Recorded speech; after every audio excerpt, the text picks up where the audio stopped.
এবার আল্লাহ গুরুত্বপূর্ণ একটা কথা আমাদেরকে শোনাবেন।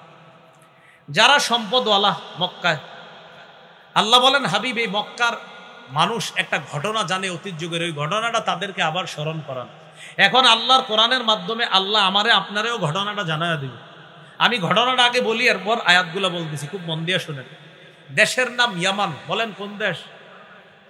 একটা প্রসিদ্ধ এলাকা আছে নাম সনআ। বলেন কি নাম? ওই সনআ এলাকারই একটা এলাকা, বলেন যারওয়ান। তাহলে দেশের নাম ইয়ামান, প্রসিদ্ধ এলাকা সনআ। এই সনআর একদম নিকটবর্তী একটা এলাকা নাম হলো যারওয়ান। ওই এলাকা এখনো আছে। কারো টাকা পয়সা যদি আল্লাহ দেয়, ইয়ামানে যাবেন, সনআ যাবেন, সনআর নিকটবর্তী এলাকা নাম যারওয়ান। ওই যারওয়ান নামক এলাকা এখনো আপনি দেখে আসতে পারেন। এই এলাকার কথা আল্লাহ এখন কোরআনে বলবেন। কি হয়েছে ওই এলাকায়? যারওয়ান নামক এলাকায় একজন ধনী মানুষ ছিল, তার 5 জন সন্তান ছিল। কয়জন? এলাকার নাম কি? মাশাআল্লাহ, কি নাম? কোন এলাকার নিকটে এটা? সনআ। সনআ কোন দেশে? ইয়ামানে। ইয়ামানের সনআ, সনআর নিকটবর্তী এলাকা যারওয়ান। যারওয়ানে একজন ধনী মানুষ ছিল, তার 5 সন্তান। এই লোকটা কি করত? তার বিশাল বড় ফলের বাগান ছিল, ফসল হইতো বাগানে। তিনি যেদিন ফসল কাটতেন, ফল কাটতেন, সেদিন গরিব অসহায় এতিমরা তার বাগানের আশেপাশে আসত। আসার পর তিনি কি করতেন? তিনি কিছু নিজের জন্য রাখতেন, গরিব অসহায় যারা তাদেরকে দান করে দিতেন, আবার আত্মীয় স্বজনদের মাঝে বিলাইয়া দিতেন। এইভাবে তিনি আনন্দ পাইতেন। সুবহানাল্লাহ। তিনি যখন মারা গেলেন, তার সন্তান কয়জন? 5 সন্তানের মধ্যে 4 সন্তান বলল, আব্বা বড় বোকা। নাউজুবিল্লাহ বলেন। কেন? আব্বা কি করে? যেদিন ফল কাটে, ফসল কাটে, সেদিন গরিব মানুষগুলো আসে, আসার পর আব্বা সবাইরে দিয়ে দেয়। আব্বার মতো বোকা আর কেউ আছে? শোনো, এবছর আমরা আমাদের ফলের বাগান যখন কাটবো, এই বাগানের ফল যেদিন কাটবো, সেদিন আমরা গরিব অসহায় কাউকে জানাবো না। রাতের আধার শেষ হওয়ার আগেই ফল কেটে নিয়ে আসবো, যেন দিনের আলো স্পষ্ট হওয়ার আগেই ফলগুলা কাটতে পারি। অসহায় গরিব দুঃখীরা যেন জানতে না পারে, আর তাদেরকে যেন দান করা লাগতে না পারে। কথাটা বুঝছেন? তাহলে আব্বা আগে দিত, বাস, এখন আমরা আর দিব না। আমরা সকাল হওয়ার আগে আগে ফলগুলা কাইটা নিয়ে আসবো। গরিবরাও জানলো না, দেওয়াও লাগলো না। 5 ভাইয়ের মধ্যে কয় ভাই কথা বলছে? 1 ভাই বলল, না, এটা ঠিক হবে না। আব্বা যেমন দান করতো, আমরাও দান করবো, এটাই ভালো হয়। কথায় আছে, ভালো যখন খারাপের সাথে থাকে, সেও এক সময় খারাপ। 4 ভাই বুঝাইতে বুঝাইতে বুঝাইতে বুঝাইতে এক পর্যায়ে ওই যে ভাইটা ভালো ছিল, এটা কয়, আচ্ছা ঠিক আছে, তোমার সাথে আমিও একমত, তোমার সাথে আমিও একমত। এই জন্য দেখবেন 4-5 ভাইয়ের মধ্যে যদি 4টা সুদ খায়, ভালো যেটা থাকে ওটা চলা মুশকিল হয়ে যায়। 5 ভাই সুদ খায়, 4 জন। একটা ভাই মাদ্রাসায় পড়ছে, এই বেচারা কয়, না আমি সুদ খাবো না, ঘরতে বেরো যেতি। এই যে মুশকিল, মানে আপনি ঘরের মধ্যে সুদখোর সবগুলা, একজন ভালো থাকতে চায়, এই বেচারা বড় মুশকিলে পড়ে। তো 4 জন আপনার ফল কাটবে চুপে চুপে, একজন কয় না আব্বার মতোই কাটবো, কয় না। বুঝাইতে বুঝাইতে বুঝাইতে বুঝাইতে 5ম নাম্বার যেটা, এটারও কাছে নিয়ে আসছে, কয় ঠিক আছে, তাহলে এটাই হবে। ভাইজান, আপনারা যেটা কইতেছেন এটাই ঠিক আছে। রাতের বেলা ঘুমাইছে, সকালে তাড়াতাড়ি উঠছে, আপনার অন্ধকার থাকতে থাকতে উইঠা সবাই রওনা করছে। রওনা করে যাইতে যাইতে বাগানে গেছে। যাওয়ার পরে কয়, কই আসলাম? নিজে গো বাগানে গিয়ে কয়, কোথায় আসলাম? এটা তো আমগো বাগান না। আশেপাশে তাকায় দেখেন, না, এলাকা তো ঠিকই আছে, বাগান না, এটা আমগোই। অন্ধকার কেন? ভালো করে তাকায়া দেখে আগুনে পুইরা সব কালো হয়ে গেছে, একদম কালো, অন্ধকার রাতে। তো প্রথমে কয় মনে হয় ভুল করে চলে আসছি, পরে আশেপাশে তাকায় দেখে না না না না, ভুল করিনি, ঠিক আছে। তখন তাদের মাঝে ভালো যে ভাইটা, সেই ভাইটা বলল, কি আমি না বলছিলাম গরিব করে দিলে ভালো হইতো, আমি না বলছিলাম আব্বার মতো করলেই ভালো হইতো, শোনো নাই কথাটা। সবাই মিলে তখন বলল, আমরা ভুল করেছি, আমরা অন্যায় করেছি, আমরা ঠিক করি নাই। একজন আরেকজনকে তিরস্কার করতে করতে বলল, এটা আমাদের অন্যায় হয়েছে, চলো আল্লাহর কাছে তওবা করি, আশা করি আল্লাহ এই বাগানের পরিবর্তে আরো উত্তম বাগান আমাদেরকে দান করবে। এতটুকু বুঝে আসছে? এবার আয়াত শুনেন, আল্লাহ বলেন ইন্না বালাউনাহুম কামা বালাউনা আসহাবাল জান্নাহ।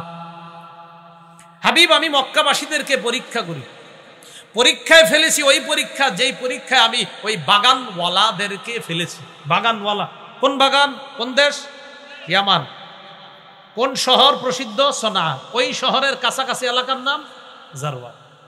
হাবিব, আপনি জানায়া দেন ইন্না বালাউনাহুম কামা বালাউনা আসহাবাল জান্নাহ।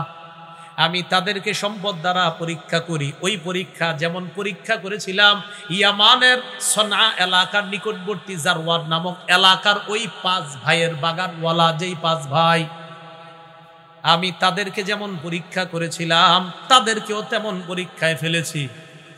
ইদ আকসামু, তারা যখন শপথ করলো, লায়াসরিমুন্নাহা মুসবিহিন, তারা সকাল সকাল তাদের ফল কাটবে, তারা শপথ করলো। ওয়ালা ইয়াস্তাথনুন, তারা ইনশাআল্লাহ বলে নাই। ওয়ালা ইয়াস্তাসনুন, তারা ইনশাআল্লাহ বলে নাই। ফাতাফা আলাইহা তাইফুম মির রাব্বিকা ওয়া হুম নাইমুন, তারা যখন ঘুমন্ত তখন আপনার রবের পক্ষ থেকে গজব আসছে। ফাতাফা আলাইহা, তাদের ক্ষেতের উপর, জমিনের উপর, বাগানের উপর প্রদক্ষিণ করলো কি? তাইফুম মির রাব্বিকা, আপনার রবের পক্ষ থেকে আযাব। কখন? ওয়া হুম নাইমুন, তারা যখন ঘুমন্ত। ফাতাফা আলাইহা, প্রদক্ষিণ করলো তাদের বাগানের উপর। তাফা আলাইহা, ফাতাফা আলাইহা।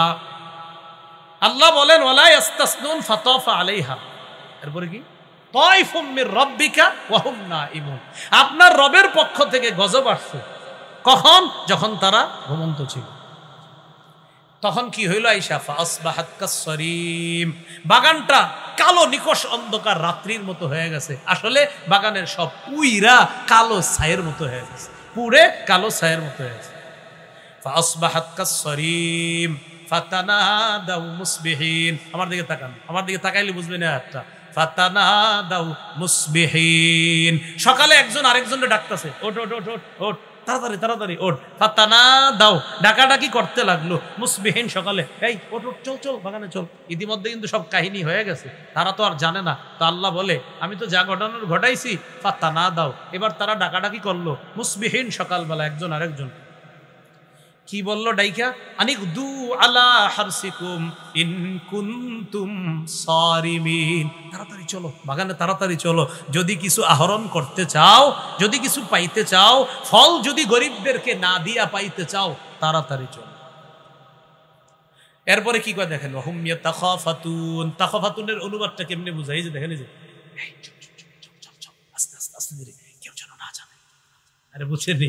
হ্যাঁ, মানে যে আস্তে আস্তে বলতে চাই, এই আস্তে আস্তে, কেউ যেন না জানে, আমাদের পায়ের আওয়াজ যেন শুনতে না পায়, সাবধান, কেউ জানলে সমস্যা আছে। চুপ চুপ চুপ। ওয়াহুম ইয়াতাখাফাতুন, আস্তে আস্তে বলা বলি করতে লাগলো। আমি কিন্তু অনুবাদ জোরে করতেছি, আসলে অনুবাদ হবে আস্তে, বুঝে নেই। আমি তো জোরে কইতেছি, আসলে এরকম জোরে না এটা। ওয়াহুম ইয়াতাখাফাতুন মানে এই আস্তে চল, না জানে, এটা হলো অনুবাদ। মানে আল্লাহ জানে, আপনারা বুঝছেন, বুঝছেননি সবাই? আচ্ছা, বুঝতে ঠিক আছে। ওয়াহুম ইয়াতাখাফাতুন, ফিসফিস করে চুপে চুপে আস্তে আস্তে বলতেছে, এই চল চল। আমি কিন্তু জোরে কইতেছি, আসলে হবে আস্তে, এই চল চল। আল্লাহ ইয়াদখুলান্নাল ইয়াউমা আলাইকুম মিসকিন, আজকে কোনো গরিব যেন আমাদের বাগানে না আসতে পারে, এভাবে চুপে চুপে বলতেছে। ওয়াগাদাউ আলা হারদিন কাদিরিন, সকাল সকাল বাগানে রওনা করছে। আলা হারদিন কাদিরিন, সতেজে সবেগে রওনা করছে। কাদিরিন, গরিবদেরকে বাধা দানে তারা সক্ষম অবস্থায় রওনা করছে, যে আজকে আর কোনো গরিব ফকির এতিম অসহায় আসতে পারবে না, তাড়াতাড়ি যাব, কেটে আবার তাড়াতাড়ি নিয়ে আসবে। এবার দেখেন, ফালাম্মা রাআউহা, যখন তারা তাদের বাগান দেখলো, ক্বালু ইন্না লাদাল্লুন, বাগান দেখার পরে কয় ইন্না লাদাল্লুন, আমরা ভুল করছি, আমরা ভুল জায়গায় আসছি। মনে হয় আমরা ভুল করেছি, এই সঠিক জায়গায় আসি নাই, উল্টা পাল্টা হয়ে গেল নাকি, আমরা সঠিক জায়গায় আসি নাই, ইন্না লাদাল্লুন, আমরা মনে হয় পথ ভুল করছি, আমরা মনে হয় ভুল জায়গায় এসেছি। বাগান দেখে দেয়, ভালো করে তাকায় দেখে, না না, বাল নাহনু মাহরুমুন, কিপটামি করার কারণে আমরা বঞ্চিত, কৃপণতা করার কারণে, গ্রাম্য ভাষা কিপটামি, কৃপণতা করার কারণে বাল নাহনু মাহরুমুন, আমরা বঞ্চিত, আমরা বঞ্চিত। আমরা ঠিক করি নাই, অসহায়দেরকে আব্বা যেমন দিত, এতিমদেরকে আব্বা যেমন দিত, আত্মীয় স্বজনদেরকে আব্বা যেমন বন্টন করে দিত, আমাদেরও উচিত ছিল এইভাবে দেওয়া, এই মানসিকতা রাখা। আমরা ভুল করি নাই, সঠিক জায়গায় এসেছি, আল্লাহ গজব দিয়ে এটা শেষ করে দিয়েছে। বাল নাহনু মাহরুমুন, বরং আমরা বঞ্চিত। ক্বালা আওসাতুহুম আলাম আকুল লাকুম লাউলা তুসাব্বিহুন, তাদের মাঝে যে ভালো ভাই মনে আসেনি, ওই ভাইটা বলল, আলাম আকুল লাকুম, আমি কি তোমাদেরকে বলি নাই, লাউলা তুসাব্বিহুন, তোমরা কেন আল্লাহর তাসবিহ পাঠ করো না? আমি কি বলি নাই আল্লাহর তাসবিহ কেন পাঠ করছো না? মানে আল্লাহর জিকির কেন করো না? আল্লাহর স্মরণ কেন করো না? আমি তো বলেছিলাম আল্লাহর স্মরণ কইরা এতিম অসহায়দেরকে দিয়ে আব্বার মতোই আমরা বাগানের ফল কাটবো। আমি কি বলি নাই তোমাদেরকে? এবার সব ভাইয়েরা বলতে লাগলো, ক্বালু সুবহানা রাব্বিনা ইন্না কুন্না যালিমিন, সবাই বলল, হে আমাদের রব, আমরা জালেম ছিলাম, আমরা জালেম ছিলাম, কাজটা ঠিক করি নাই। ফাআকবালা বা'দুহুম আলা বা'দি ইয়াতালাওয়ামুন, পাঁচজনের একজন আরেকজনকে সবাই তিরস্কার করতে লাগলো, একজন আরেকজনকে তিরস্কার, ইয়াতালাওয়ামুন মানে তিরস্কার করা। এরপরে আল্লাহ পাক রব্বুল আলামিন বলেন, ওয়াহুম ইয়াতালাওয়ামুন ক্বালু ইয়া ওয়াইলানা ইন্না কুন্না তাগিন, তারা বলল, হায়, ইন্না কুন্না তাগিন, আমরা নাফরমান ছিলাম, আমরা গুনাহগার ছিলাম, আমরা কাজটা ঠিক করি নাই। এইভাবে আসলে আমরা এতিম অসহায়দেরকে বঞ্চিত করার নিয়তটা, এটা আমাদের ঠিক হয় না। ধনী মানুষরা শুনতেছেননি কথাগুলা?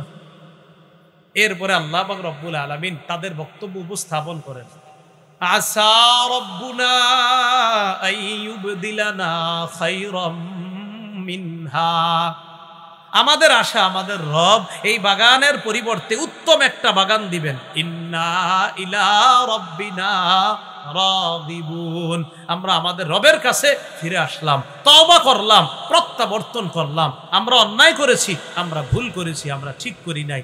ঘটনার শেষে গিয়ে আল্লাহ বলেন, কাযালিকাল আযাব, শোনো দুনিয়ার মানুষ, আল্লাহর আযাব এমনই, শোনো দুনিয়ার মানুষ, আল্লাহর আযাব এমনই। বলেন, এই আযাবটা কি আল্লাহ আখিরাতে দিছে না দুনিয়াতে? দুনিয়াতে।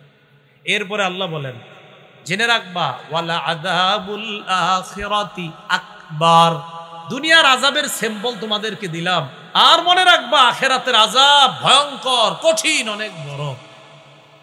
লাউ কানু ইয়ালামুন, মানুষ যদি জানতো, বলেন সবাই, মানুষ যদি জানতো, তো মানুষ যদি জানতো দুনিয়ার আযাব দেখা তারা শিক্ষা গ্রহণ করত, আখিরাতের আযাবের ভয়াবহতা থেকে বাঁচার জন্য তারা চেষ্টা করত। এই হলো সূরা কলামের প্রথম রুকু পর্যন্ত আলোচনা। আল্লাহ পাক রব্বুল আলামিন বলেন, আল্লাহুল্লাযী খালাকাকুম মিন দু'ফিন, আল্লাহ ওই সত্তা যিনি তোমাদেরকে সৃষ্টি করেছেন দুর্বল অবস্থা থেকে। সৃষ্টি করার পর সুম্মা জাআলা মিন বাদি দু'ফিন কুওয়া, দুর্বল অবস্থা থেকে শক্তিশালী অবস্থায় আল্লাহ পাক রব্বুল আলামিন তাকে পৌঁছিয়েছে। আল্লাহ তোমাদেরকে সৃষ্টি করেছেন দুর্বল অবস্থা থেকে, দুর্বল অবস্থা থেকে আবার শক্তি দান করেছে। সুম্মা জাআলা মিন বাদি কুওয়াতিন দু'ফা ওয়া শাইবা, শক্তিশালী অবস্থা থেকে আবার আল্লাহ তোমাদেরকে দুর্বল অবস্থায় নিয়ে যায়, দুর্বল অবস্থা থেকে আবার বৃদ্ধ অবস্থাতে আল্লাহ পাক রব্বুল আলামিন নিয়ে যায়। ইয়াখলুকু মা ইয়াশা, আল্লাহ বলেন, আল্লাহ যা চান তা আল্লাহ সৃষ্টি করেন।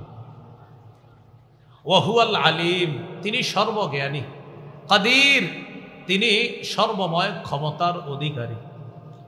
আমাকে আপনাকে আল্লাহ দুর্বল অবস্থা থেকে সৃষ্টি করেছেন। কেমন দুর্বল? আমি আপনি কিছুই ছিলাম না, প্রথমে এমন একটা অবস্থা ছিল আমি আপনি উল্লেখ করার মতো কিছু ছিলাম না। 29 পারা সূরাতুল ইনসান বা সূরা দাহার বলি আমরা যেটা, এই সূরার 1 নম্বর আয়াতে আল্লাহ বলেন, হাল আতা আলাল ইনসানি হিনুম মিনাদ দাহ, অবশ্যই মানুষের কাছে এমন একটা সময় অতিবাহিত হয়েছে, মানুষের উপর এমন একটা সময় এসেছে, লাম ইয়াকুন শাইআম মাযকুরা, মানুষ উল্লেখ করার মতো কোনো কিছু ছিল না, মানুষ উল্লেখ করার মতো কোনো বস্তু ছিল না। আসলে আমি আপনি উল্লেখ করার মতো কিছু ছিলাম না একটা সময়। সূরা তারিকের 5, 6, 7 নম্বর আয়াতে আল্লাহ বলেন, ফালয়ানজুরিল ইনসানু মিম্মা খুলিক, মানুষ যেন চিন্তা করে মিম্মা খুলিক, তাকে কি থেকে সৃষ্টি করা হয়েছে। খুলিকা মিম্মা ইন দাফিক, তাকে সৃষ্টি করা হয়েছে সবেগে নির্গত, সবেগে স্খলিত পানি থেকে সৃষ্টি করা হয়েছে। যেই পানি ইয়াখরুজু, যেই পানিটা বের হয়, মিন বাইনিস সুলবি, পৃষ্ঠদেশ থেকে, ওয়াত্তারাইব, এবং পাজর থেকে যেই পানি, পৃষ্ঠদেশ থেকে এবং পাজর থেকে যেই পানি বের হয়, এই পানি মূলত আপনার দেহের মধ্যম যে অংশটা, ওই অংশেই বীর্যের অবস্থান, সেখান থেকেই সেটা বের হয়। বের হয়ে মায়ের রেহের মধ্যে আল্লাহ পাক রব্বুল আলামিন দেন, ওই রেহেমের মধ্যে আমাকে আপনাকে এক পর্যায়ে আল্লাহ বড় করে একটা ছোট্ট মানুষের রূপদান করে মায়ের পেটের ভিতরেই আমার আপনার নাভি থেকে একটা পাইপ ফিট করে দিয়ে আল্লাহ খাবারের ব্যবস্থা।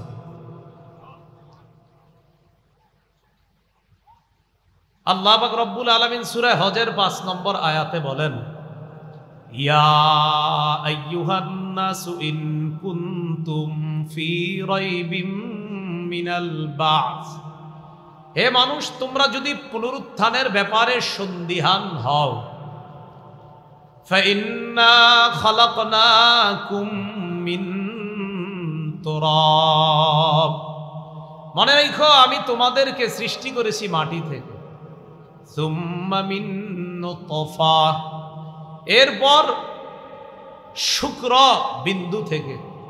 আসলে শুক্র বিন্দুর মধ্যে ফেরেশতার মাধ্যমে সামান্য একটু মাটির ছিটাও দেওয়া হয়, এটার মিশ্রণে আমাকে আপনাকে সৃষ্টি করা হয়।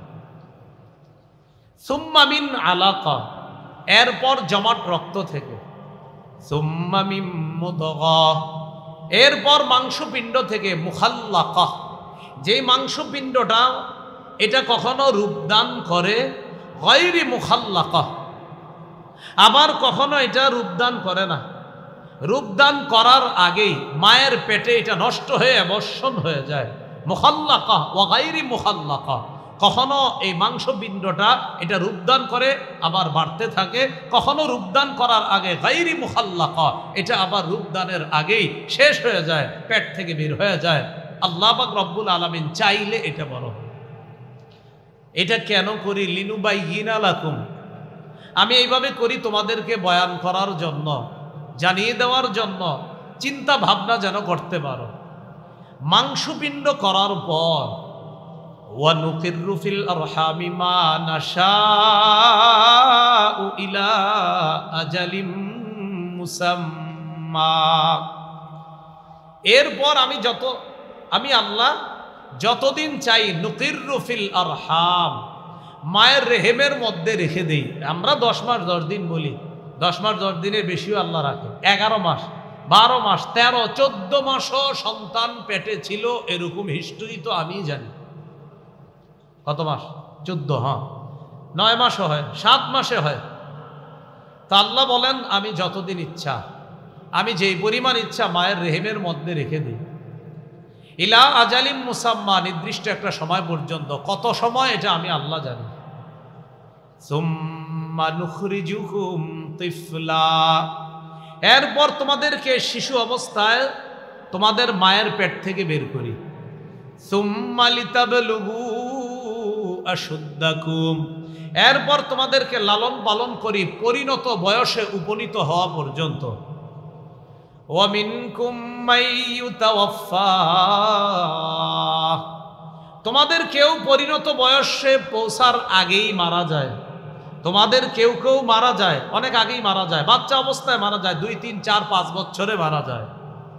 ওয়া মিনকুম মান ইউরাদ্দু ইলা আরযালিল উমর, তোমাদের কাউকে কাউকে তার বয়সের বার্ধক্যে পৌঁছিয়ে দেওয়া হয়। তোমাদের কাউকে কাউকে বয়সের বার্ধক্যে, চূড়ান্ত বার্ধক্যে, চরম বার্ধক্যে পৌঁছিয়ে দেওয়া হয় তোমাদের কাউকে কাউকে। তাহলে আমাদেরকে আল্লাহ দুর্বল অবস্থা থেকে সৃষ্টি করলেন, এরপর দুনিয়াতে শিশু অবস্থায় আনলেন। কিভাবে আনছে? সূরা নাহলের ৭৮ নম্বর আয়াতে আল্লাহ বলেন, ওয়াল্লাহু আখরাজাকুম মিন বুতুনি উম্মাহাতিকুম লা তা'লামুনা শাইআ, আল্লাহ তোমাদেরকে তোমাদের মায়ের পেট থেকে বের করেছেন, তোমরা কিছুই জানতা না। ওয়া জাআলা লাকুমুস সামআ, তিনি তোমাদেরকে শ্রবণ শক্তি দিলেন। ওয়াল আবসারা, তিনি তোমাদেরকে দৃষ্টি শক্তি দিলেন। ওয়াল আফইদা, তিনি তোমাদেরকে অন্তঃকরণ দিলেন, তিনি তোমাদেরকে অনুভব করার জন্য হৃদয় দিলেন, অন্তর দিলেন। লাআল্লাকুম তাশকুরুন, বড় হওয়ার পর যেন আল্লাহর শুকরিয়া আদায় করতে পারো। বলেন আলহামদুলিল্লাহ। আমাদের চোখ কান কে দিয়েছেন? আল্লাহ। এরপরে আমাদেরকে কিভাবে আল্লাহ পাক রব্বুল আলামিন সুন্দর গঠন করছে, সূরা ইনফিতারের মধ্যে আল্লাহ বলেন, ইয়া আইয়ুহাল ইনসান মা গাররাকা বিরাব্বিকাল কারীম, হে মানুষ, কিসে তোমাকে তোমার সম্মানিত রবের ব্যাপারে ধোকায় ফেলে রেখেছে? আল্লাযী খালাকাকা, যিনি তোমাকে সৃষ্টি করেছেন। ফাসাওয়াকা, সুগঠিত করেছেন। ফাআদালাকা, সুসম করেছেন। নাকটা যেখানে দেওয়ার দরকার, কানটা যেখানে দেওয়ার দরকার, চোখ যেখানে দেওয়ার দরকার, ঠিক সেখানে দিয়েছেন।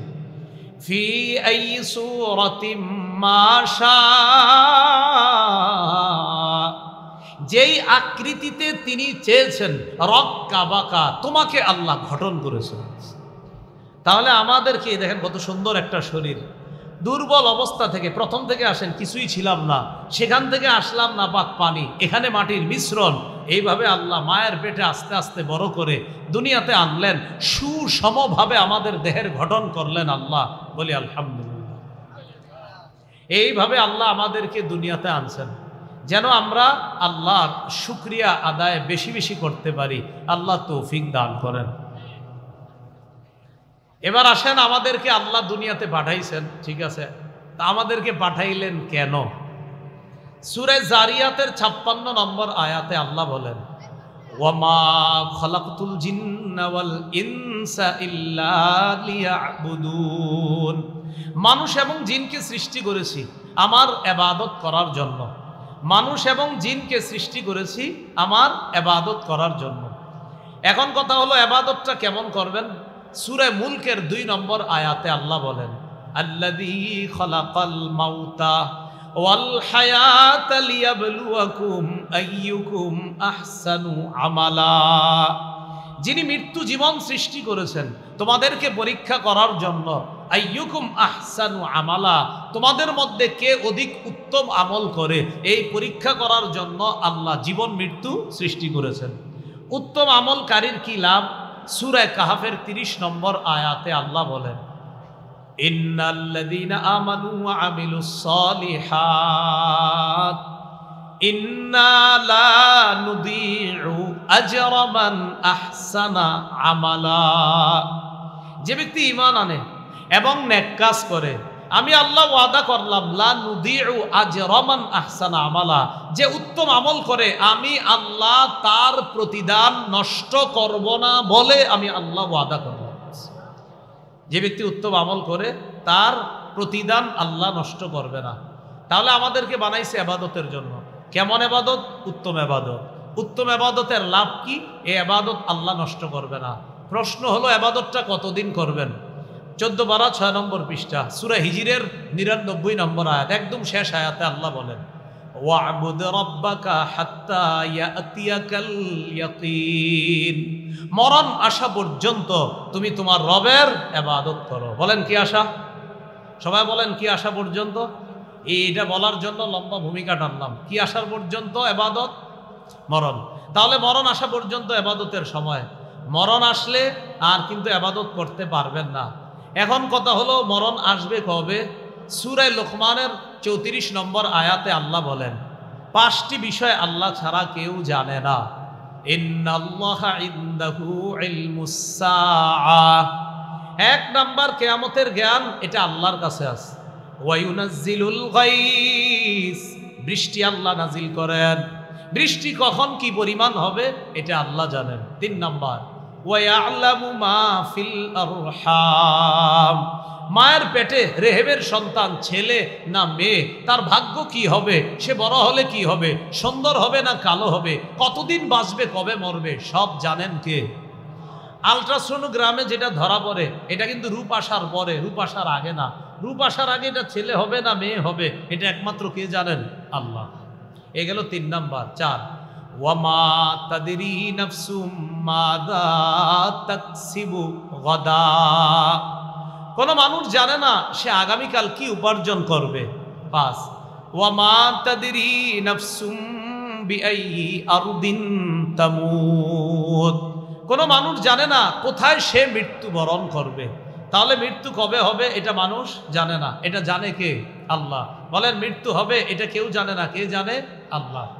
সূরা আলী ইমরানের 145 নম্বর আয়াতে আল্লাহ বলেন ওয়ামা কানা লিনাফসিন আন তামুতা ইল্লা বিইজনিল্লাহি কিতাবাম মুআজ্জালা, কোন মানুষের জন্য এটা উচিত না, কোন মানুষের জন্য এটা শোভা পায় না, কোন মানুষের পক্ষে এটা সম্ভব না যে সে আল্লাহর অনুমতি ছাড়া মারা যাবে, অর্থাৎ আল্লাহর হুকুম ছাড়া সে মৃত্যুবরণ করবে এটা সম্ভব না। বরং ইল্লা কিতাবাম মুআজ্জালা, বিইজনিল্লাহি কিতাবাম মুআজ্জালা, আল্লাহর হুকুমে সে মরবে। কিতাবাম মুআজ্জালা, কবে কোথায় মরবে এর একটা নির্ধারণ করা সময় আছে। তাহলে আমি আপনি কখন মারা যাব এটা জানেন কে? বলেন আল্লাহ। প্রত্যেকটা নফস মৃত্যুর স্বাদ গ্রহণ করবে। সূরা আনকাবুতের 57 নম্বর আয়াতে আল্লাহ বলেন কুল্লু নাফসিন যায়িকাতুল মাউত, প্রত্যেকটা নফস মৃত্যুর স্বাদ গ্রহণ করবে। সূরা নিসার 78 নম্বর আয়াতে আল্লাহ বলেন আইনামা তাকুনু ইউদরিকুমুল মাউত, তোমরা যেখানে থাকো মৃত্যু তোমাদেরকে পাকড়াও করবে, এতে কোনো সন্দেহ নাই। সূরা আহজাবের 16 নম্বর আয়াতে আল্লাহ বলেন কুল লা ইয়ানফাকুমুল ফিরারু ইন ফারারতুম মিনাল মাউত আবিল কাত, নবী আপনি বলেন মৃত্যু থেকে এবং হত্যা থেকে যতই পালিয়ে বেড়াও এই পালানো তোমাদের কোনো কাজে আসবে না। মৃত্যু থেকে যতই পালিয়ে বেড়াও এই পালিয়ে বেড়ানো তোমাদের কোনো কাজে আসবে না, মৃত্যু তোমাকে পাকড়াও করবে, এতে কোনো সন্দেহ নাই। সূরা আরাফের 34 নম্বর আয়াতে আল্লাহ বলেন ওয়ালিকুল্লি উম্মাতিন আজাল ইযা জাআ আজালুহুম ফালা ইস্তাখিরুনা সাআ ওয়ালা ইস্তাকদিমুন, প্রত্যেকটা মানুষের মৃত্যুর সময় নির্ধারণ করা। যখন তার মৃত্যু এসে যাবে আগেও হবে না পরেও হবে না, ওই সময় মৃত্যুবরণ করবে যখন তার মৃত্যুর সময় নির্ধারণ করা। সূরা ইউনূসের 49 নম্বর আয়াতে আছে লিকুল্লি উম্মাতিন আজাল, আরফের 34 আছে ওয়ালিকুল্লি উম্মাতিন আজাল, আর ইউনূসের 49 নম্বর আয়াতে আছে লিকুল্লি উম্মাতিন আজাল, প্রত্যেকটা মানুষের মৃত্যুর সময় নির্ধারণ করা। বিশ্বাস করেন আমার আপনার আমাদের সবাই মৃত্যুর সময় নির্ধারণ করা। হযরত মাওলানা মুফতি মুফিজুল ইসলাম রহমতুল্লাহি আলাই চলে গেলেন, অথচ ওনার উস্তাদ বয়ান করছে। ওনার উস্তাদ বয়ান করছে না, তো উস্তাদের আগে ছাত্র বিদায় নিছে। হ্যাঁ, এজন্য ছাত্র আগে মরবে না উস্তাদ আগে মরবে, বাবা আগে মরবে না সন্তান আগে মরবে, এটা জানে কে? আল্লাহ। কত বাবা সন্তানের লাশ কাঁধে নিয়েছে, কত বাবা এটা নিয়েছে, এটা বাবার জন্য কষ্ট, অনেক কষ্ট, আসলে কষ্ট। কিন্তু সন্তানও বাবার লাশ নেওয়া এটাও অনেক কষ্ট। আল্লাহ সব বাবা যারা কবরে আছে সেই বাবাদের কবরগুলো আল্লাহ জান্নাতের বাগান বানায়। বলছিলাম প্রত্যেকের মৃত্যুর সময় নির্ধারণ করা, আগেও হবে না পরেও হবে না, ওই সময় মৃত্যুবরণ করতে হবে। সূরা জুমুয়ার 8 নম্বর আয়াতে আল্লাহ বলেন কুল ইন্নাল মাউতাল্লাযী তাফিররুনা মিনহু ফাইন্নাহু মুলাকীকুম নবী আপনি বলেন যে মৃত্যু থেকে তোমরা পালিয়ে বেড়াও। ইন্নাল মাউতাল্লাযী তাফিররুনা মিনহু, নিশ্চয়ই যে মৃত্যু থেকে তোমরা পালিয়ে বেড়াও, ফাইন্নাহু মুলাকীকুম, এই মৃত্যু তোমাদের সাথে সাক্ষাৎ করবে। যেই মৃত্যু থেকে তোমরা পালিয়ে বেড়াও এই মৃত্যু তোমাদের সাথে সাক্ষাৎ করবে। আমি আপনাদেরকে শুধু এই কথাটা জানানোর জন্য আসছি। একজন মানুষের মৃত্যুকে কেন্দ্র করে এখানে উপস্থিত হলাম, তার মৃত্যুকে কেন্দ্র করে তার জন্য দোয়া করব, আল্লাহ যেন তাকে জান্নাতবাসী বানান, এই দোয়া তো করব। তো আমার আপনার প্রত্যেকের একটা শিক্ষা যে একজনের মৃত্যুর স্মরণে এখানে উপস্থিত হলাম, আগামীকাল আমার আপনার মৃত্যুর স্মরণে যে অন্য উপস্থিত হবে না এটার কি নিশ্চয়? আগামীকাল আমি আপনার সাবেক হয়ে যাব, পরের দিন আমার আপনার ব্যাপারে বলা হবে উত্তর পাড়ার আব্দুর রহিম কেউ এখানে চা খেয়েছে আজকে নাই, এরকম বলা হবে। আল্লাহর কসম বলা হবে, আমার ব্যাপারে আপনার সবার ব্যাপারে বলা হবে সে গতকাল ছিল আজ নাই। এটাই সত্য কথা, এটা একদম সত্য কথা। জিবরিল আমিন নবীজির কাছে আসছে, মুস্তাদরাকে হাকিমের বর্ণনা, সহিহ সনদে বর্ণনা, সাহাল ইবনে সাদ রাদিয়াল্লাহু তাআলা আনহুর বর্ণনা, যা জিবরিল ইলান নবী সাল্লাল্লাহু আলাইহি ওয়াসাল্লাম فقال يا محمد عش ما شئت انك ميت। জিবরিল আমিন আল্লাহ নবীর কাছে আয়েশা কয়, ও মুহাম্মদ সাল্লাল্লাহু আলাইহি সাল্লাম, যতদিন মন চায় বসবাস করেন, তবে মনে রাখেন মরবেন, আপনি মারা যাবেন। আপনার যতদিন মন চায় বসবাস করেন, কিন্তু এই যতদিন মন চায় মানে কি জানেননি? মৃত্যু পর্যন্ত। আপনি কিন্তু মারা যাবেন। ইন্নাকা মাইয়িতুন, নিশ্চয় আপনি মৃত্যুবরণ করবেন। এরপরে বলতেছে ওয়া আহবিব মান আহবাবতা ফাইন্নাকা মুফারিকুহু, যাকে মন চায় বন্ধু বানান, তবে বন্ধুকে ছেড়ে যেতে হবে। যাকে মন চায় বন্ধু বানান, ফাইন্নাকা মুফারিকুহু, বন্ধুকে একদিন ছেড়ে যেতে হবে। ওয়া আমাল মা শিতা, যা মন চায় আমল করেন, কাজ করেন। কথাটা কিন্তু নবীরে বলতেছে, আসলে আমাদের সবাইরই বলতেছে। আপনি যা মন চায় আমল করেন, তবে মনে রাখবেন ফাইন্নাকা মাজজিয়ুন বিহি, আপনার এই আমলের প্রতিদান দেওয়া হবে। আপনার আমাদের আমলের কিন্তু প্রতিদান দেওয়া হবে। এজন্য আমল করা। আল্লাহ পাক রব্বুল আলামিন 23 পারা 6 পৃষ্ঠা সূরা জুমারের 30 নম্বর আয়াতে বলছেন, ইন্নাকা মাইয়িতু ওয়া ইন্নাহুম মাইয়িতুন। হে নবী মুহাম্মদ সাল্লাল্লাহু আলাইহি সাল্লাম, নিশ্চয় আপনি মৃত্যুবরণ করবেন আর তারাও মৃত্যুবরণ করবে। মৃত্যুর স্বাদ সকলকে গ্রহণ করতে হবে, এতে কোনো সন্দেহ নাই। সূরা মুনাফিকুনের 11 নম্বর আয়াতে আল্লাহ বলেন, ওয়ালাই ইউআখিরাল্লাহু নাফসান ইযা জাআ আজালুহা, যখন মৃত্যু এসে যাবে, যখন মৃত্যু এসে যাবে তখন কাউকে আর সামান্য সুযোগ দেওয়া হবে না। লা ইউআখিরাল্লাহু নাফসান ইযা জাআ আজালুহা, আল্লাহ কিছুতেই সুযোগ দিবেন না যখন মৃত্যু এসে যাবে। তো মৃত্যুর স্বাদ আমাকে আপনাকে আমাদের সকলকে গ্রহণ করতে হবে, এতে কোনো সন্দেহ নাই। তাহলে আমাদেরকে কেন আল্লাহ সৃষ্টি করছেন? ইবাদত করার জন্য। কেমন ইবাদত? উত্তম ইবাদত। ইবাদত কতদিন? মৃত্যু পর্যন্ত। মৃত্যুর স্বাদ গ্রহণ করতে হবে, হ্যাঁ সবাইকে গ্রহণ করতে হবে। মুহাম্মদ সাল্লাল্লাহু আলাইহি সাল্লামকে জিবরিল আমিন বলতেছে, আপনি যতদিন মন চায় বাঁচেন, তবে এই যতদিন মানি মৃত্যু পর্যন্ত আপনি মৃত্যুবরণ করবেন। যাকে মন চায় বন্ধু বানান, ফাইন্নাকা মুফারিকুহু, বন্ধুকে একদিন ছেড়ে যেতে হবে আপনার। ইআমাল মা শিতা, আপনার যা মন চায় আমল করেন, এটা আমাকে আপনাকে বোঝানোর উদ্দেশ্য। যা করি না কেন ফাইন্নাকা মাজজিয়ুন বিহি, এর প্রতিদানও কিন্তু দেওয়া হবে। এজন্য আমার আপনার প্রত্যেকের এই চিন্তা করা উচিত। তো এখন এই আমি আপনি আসলাম, দুর্বল অবস্থা থেকে বানাইলেন, আস্তে আস্তে বড় করলেন, কেন? ইবাদত করার জন্য। কতদিন? মৃত্যু পর্যন্ত। এখন মৃত্যুটা কেমন হবে আল্লাহ বলে দিয়েছেন, ইয়া আইয়ুহাল্লাযীনা আমানুত্তাকুল্লাহ হাক্কা তুকাতিহি ওয়া লা তামুতুন্না ইল্লা ওয়া আনতুম মুসলিমুন। হে ইমানদারগণ, আল্লাহকে ভয় করো, যথাযথ ভয় করো, মুসলমান না হয়ে মরবা না। কি বলছে দেখেন, মুসলমান না হয়ে মরবা না। সূরা বাকারার 208 নম্বর আয়াত। আমাদের হযরতের শাহেদ যে আয়াতটা তেলাওয়াত করেছিলেন, ইয়া আইয়ুহাল্লাযীনা আমানু দুখুলু ফিস-সিলমি কাফা, হে ইমানদারগণ ইসলামে পরিপূর্ণ প্রবেশ করো। এই আয়াতের ব্যাখ্যায় মুফাসসিরিন কেরাম লেখেন, পরিপূর্ণ প্রবেশ করা দ্বারা উদ্দেশ্য মুআমালাত, মুআশারাত, আখলাক এগুলা 100-100 পালন করতে হবে। শুধু নামাজ, রোজা, হজ, যাকাত এমন না, পাশাপাশি সব ঠিক রেখে ইসলামে পরিপূর্ণ প্রবেশ করা। সূরা আলী ইমরানের 19 নম্বর আয়াতে আল্লাহ বলে দিয়েছেন, ইন্নাদ-দীনা ইনদাল্লাহিল ইসলাম, আল্লাহর কাছে মনোনীত ধর্ম ইসলাম। সূরা আলী ইমরানের 85 নম্বর আয়াতে আল্লাহ বলেন, ওয়া মান ইয়াবতাগি গায়রাল ইসলামি দীনান ফালাই ইউকবালা মিন, যে ব্যক্তি ইসলাম ছাড়া অন্য কোনো কিছুকে দিন হিসাবে গ্রহণ করবে, এটা কিছুতেই তার থেকে গ্রহণ করা হবে না।